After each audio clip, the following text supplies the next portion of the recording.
stormy seas and lost souls. Who is it? She's dreamt of this before. It's coming. Is it? They say dreams are visions of our memories, thoughts and fears, as seen by our inner eye.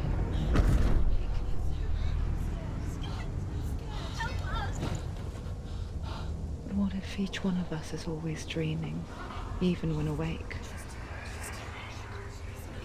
And we only see what our inner eye creates for us. Is this what hell is? A world shaped by Senua's nightmares. Maybe that's why people fear seeing the world through her eyes. Yes, she's scared. Because if you believe that Senua's reality is twisted, you must accept that yours might be too.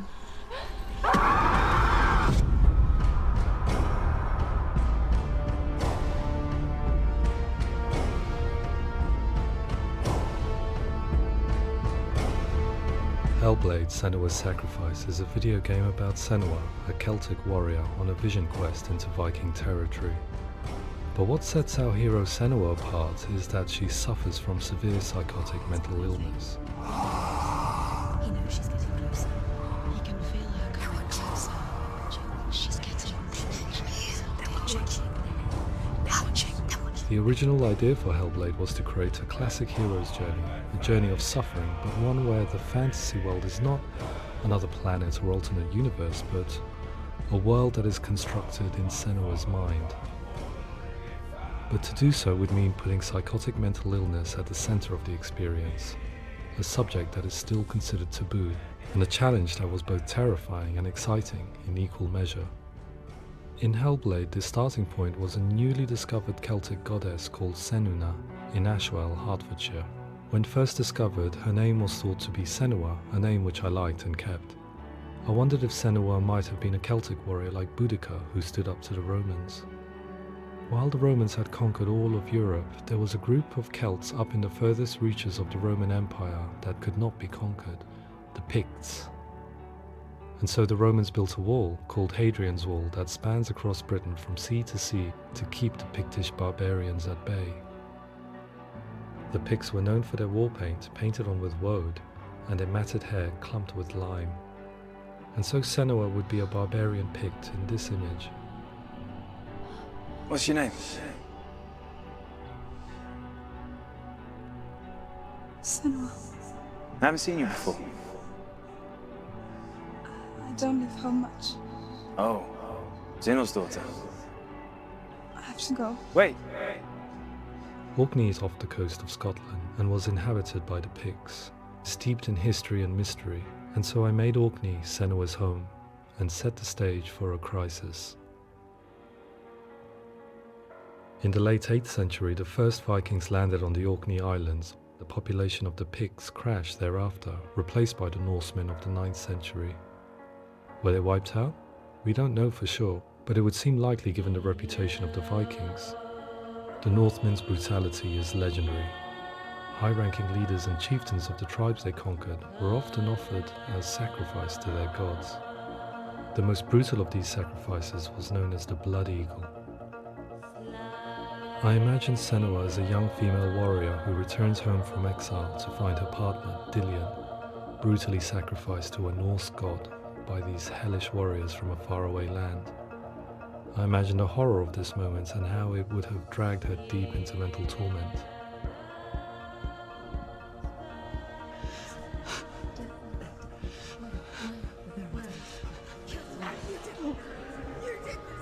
No!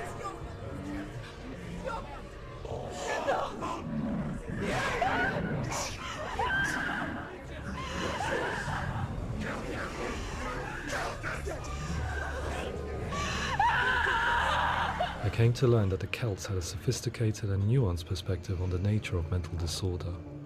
One term they used was Gelt. A Gelt is a man or woman who has been driven mad by a curse, battle trauma, or grief. The Gelt would take to a life in the woods in search of penance, punishment, and purgation. And so Senua became a Gelt, cursed by darkness, looking for redemption in the wilds. Another word the Celts used in reference to mental disorders was druth, meaning fool, or Liar. one who utters the words of God. They tell of the mad sinner who flees battle into exile and takes on a beastly nature, growing feathers on his body. The character called Druth in Hellblade is based on a little-known person called Findan, an 8th century Irish Celt who was captured and enslaved by the Vikings, but eventually escaped to Orkney where he became a monk.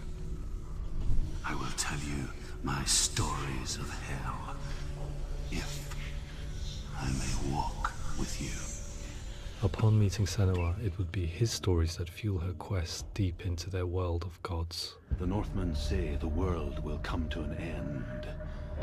The sun will grow black, the earth will sink into the sea, the stars will disappear, fire and water will meet, flames will play against the sky, the heavens and earth and all the world will be burned, all the gods will be dead, and the warriors of Valhalla and people everywhere. Senua, prepare yourself for Ragnarok, for it is nigh. So the stage was set for a new adventure, a journey into the Norse underworld called Hell, a vision quest fueled by madness and myth, a fantasy that was created by Senua's own mind, and one that we would experience through her eyes. This is your mission. This is your quest. There is nothing else left. To make a game about a warrior with psychotic mental illness as its central theme was fraught with danger. Mental illness, such as psychosis, is still taboo and rarely acknowledged in a century of cinema, never mind the new medium of games.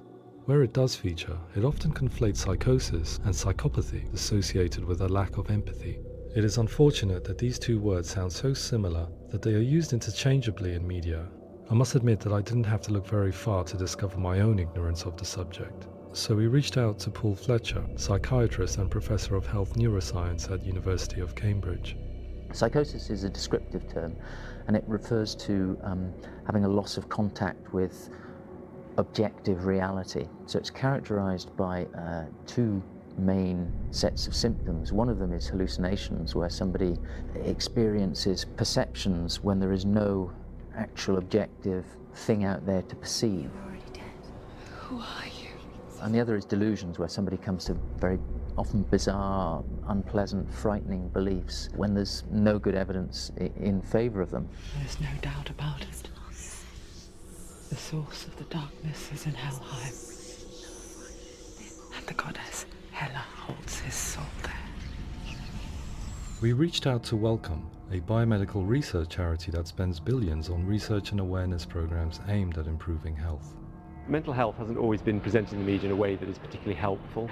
It can be challenging to engage people with the subject matter, and there are a lot of preconceived ideas about mental health, and particularly schizophrenia and psychosis. So we hope our support allows the team to continue to collaborate with Paul Fletcher and with those who have experience of psychosis to create a game that provides a fresh perspective on the condition and allows audiences to engage with it in a way that just wouldn't be possible in any other medium. What started out as a brief consultation convinced me that we were only scratching the surface of an immensely deep and interesting subject that could enrich and change the very nature of the game. That's cool. Thanks so much for coming in. Pleasure. Thanks. It's really interesting for me, and I'd love to be involved. I think it's fascinating. Absolutely. Our understanding of psychosis is still very much a mystery, and ways of treating it are still primitive compared to physical illness. After all, it is easy to see the pain and suffering caused by physical diseases or physical trauma. It is not so easy to see the mental suffering and trauma of severe mental illness. But what if we could find a way to see it? Games are capable of drawing you in for hours on end, playing the role of a character who is different from you, experiencing their perspective, and actively involving you in a world that functions with a different set of rules. That voice is not a command. It's that voice calls you to your death. It's an evil voice. If we were to represent Senua's psychosis, we would have to simulate voice hearing, a common attribute. But how can we simulate something we have no first-hand experience of? Professor Charles Fernyhough, a leading expert in voice hearing from Durham University, offered his help. Hearing voices is an experience that is usually associated with severe mental illness, and crucially we know that hearing voices is a part of ordinary life for many people who don't meet the criteria for mental illness. Yeah. Oh, that's not him in real life. We know voices vary according to where they appear in space. Voices can appear far away in the distance, they can appear right there in your ear, they can seem to be coming from inside your head. Based on the information Professor Fernie Ho provided, I put together a sound brief and invited some actors to the studio. We recorded the actors using a binaural microphone, which records the 3D spatial position of sound, replicating the way sound is heard by human ears. It gives you an incredible sense that the person you are listening to is right there beside you. Can't see where she's going.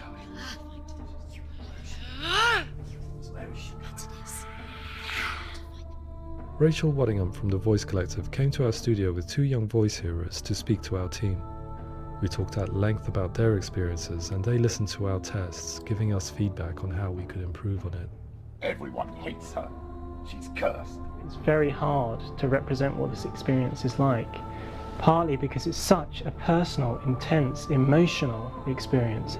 It's testament to how Ninja Theory have been listening to what the researchers are saying, but also, crucially, listening to the experts by experience. What they've come up with is so compelling. It's by far the best representation I've heard of what these experiences are like.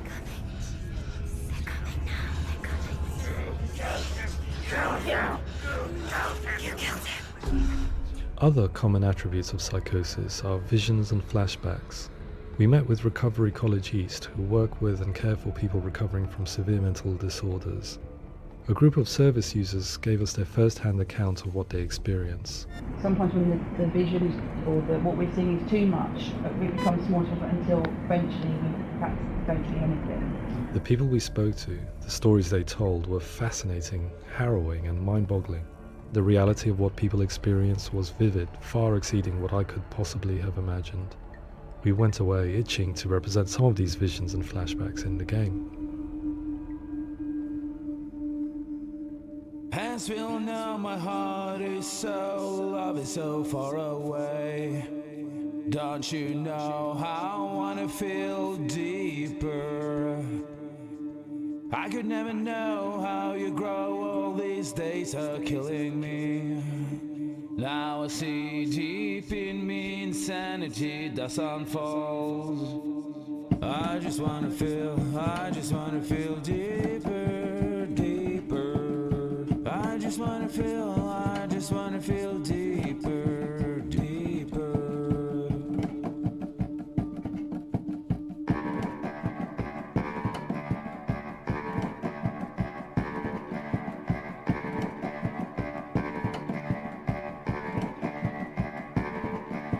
As we all know, my heart is so, love is so far away. Don't you know how I wanna feel deeper? I could never know how you grow, all these days are killing me. Feel like this, read like this, I just wanna live, that's all. I just wanna feel deeper, deeper. I just wanna feel deeper, deeper.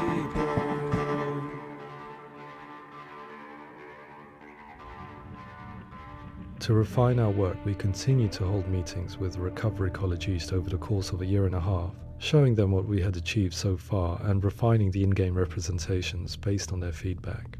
With their help, flashbacks, visions and changes in perception were woven into the story and gameplay of Senua.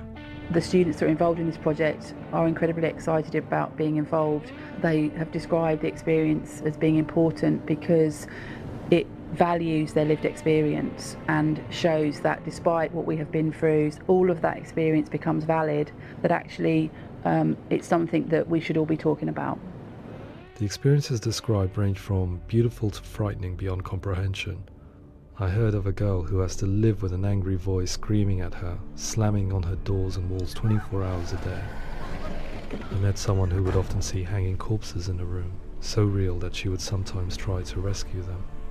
The panic and fear that comes with such visions is entirely understandable, and it can be a living horror for some. Worthless, weak, pathetic. Go on, feel sorry for yourself, because there is no one left to do that for you. I was urged by one fellow that we should not shy away from showing this horror, and so I was perpetually torn in making Hellblade. Had we gone too far with our representations or not far enough? broken and lost. Just like your soul. Come on.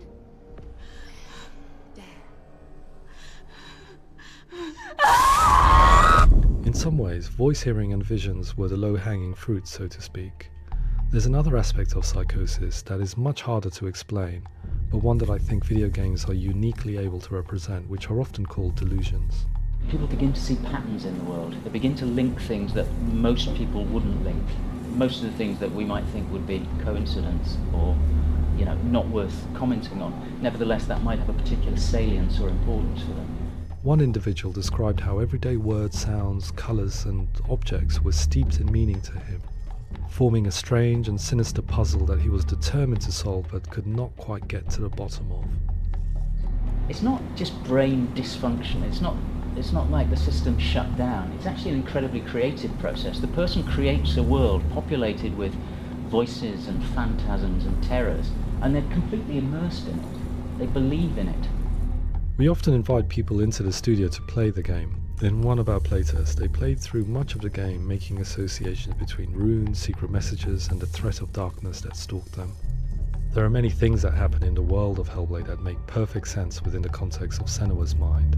The dark rot that's killing her slowly from within, the secret runes of the gods that block her path to Helheim, and strange associations that exist in the game to confuse you. To complete Senua's quest, you have to internalize and accept the logic and meaning behind these things to progress. Afterwards, they said that they didn't see much evidence of mental illness in the game. People with delusions of all sorts would argue the same thing, that they are not aware of their experience being abnormal in any way. I need this sword. It's important. Representing perception changes and thinking patterns within Hellblade gives us a set of symptoms common in psychosis. But people with lived experience were keen to emphasize another point, that it is wrong to define a person by their symptoms. Quite often, the illness comes not from the symptoms, but from the stigma, isolation and mistreatment that comes about from the rest of society. They say that I'm cursed. What if they're right? I needed someone to portray Senua, someone who could believably internalize her suffering.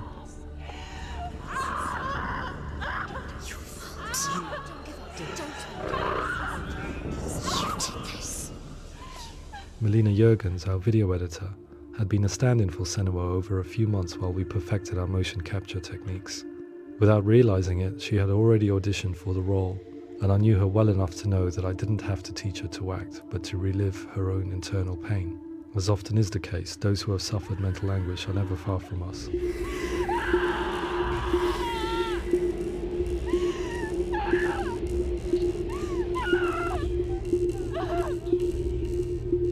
My hope is that by creating a compelling and aspirational character in Senua who feels very much real, albeit in a fantasy setting, we can provide a lens into her reality, a different one to yours, and this is where storytelling comes into play. I imagined her life based on common threads in real people's lives.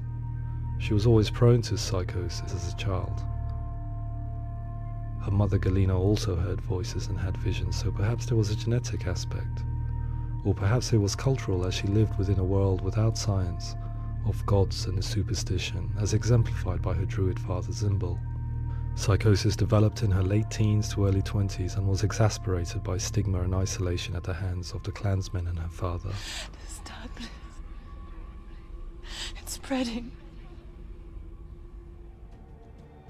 The trauma of seeing her lover Dillian sacrificed tips her over the edge, making her remodel her reality around a concept that connects everything: the darkness. So the question, is what Senua experiences real? Can only be answered by saying, yes, it is real. It is her reality.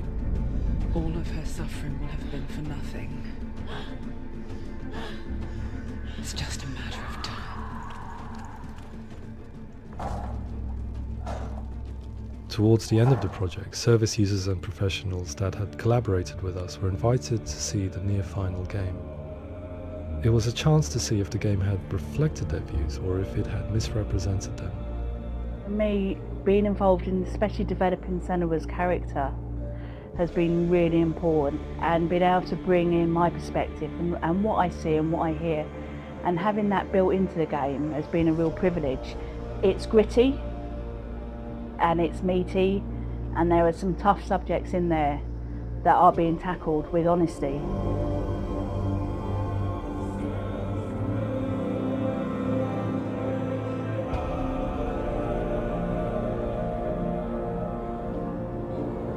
I was blown away by it today, absolutely blown away. It was just fantastic to get the opportunity to use our lived experience in a very creative way. There's nothing tokenistic about the work we've put in. It feels like we've been listened to, things have been taken on board, and I think there was a lot of realism in the game itself, and it feels very authentic.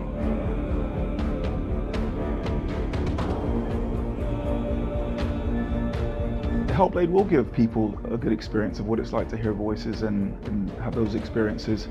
I'm glad that the guys at Ninja Theory kind of asked us to come along and help them build an experience that's positive when it comes out, and get myself a copy and have a go.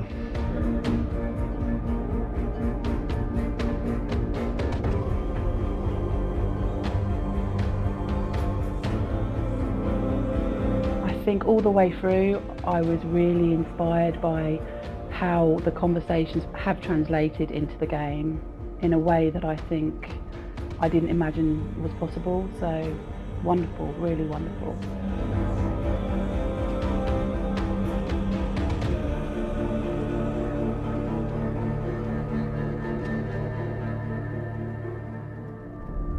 I really hope that others will follow the lead they've set and use the power of something like a video game to change people's perceptions, to increase understanding, and ultimately to make some of the stigma around voice hearing and other experiences go away.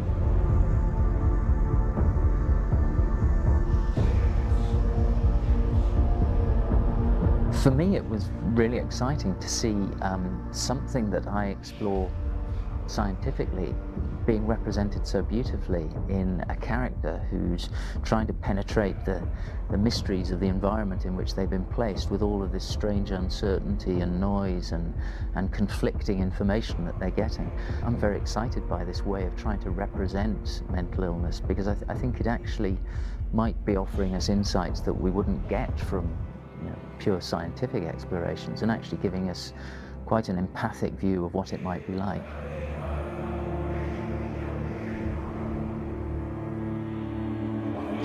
Mental illness has been with us for as long as we have been on this planet, but why? Why hasn't evolution stamped out this weakness from within our gene pool? I often pondered this question until I realized that the question had an inbuilt flaw. It assumes that being and thinking differently is a weakness. The only reason we have computers, spacecraft, medicine, poetry, art, and yes, even video games is because individuals are able to simulate new abstract realities in their minds and share them with the rest of us. We need people to be willing to see differently in order for us to progress and survive as society. And we need to be open to these new ways of seeing. And it is this spirit that motivated me to create Senua's story and share it with you.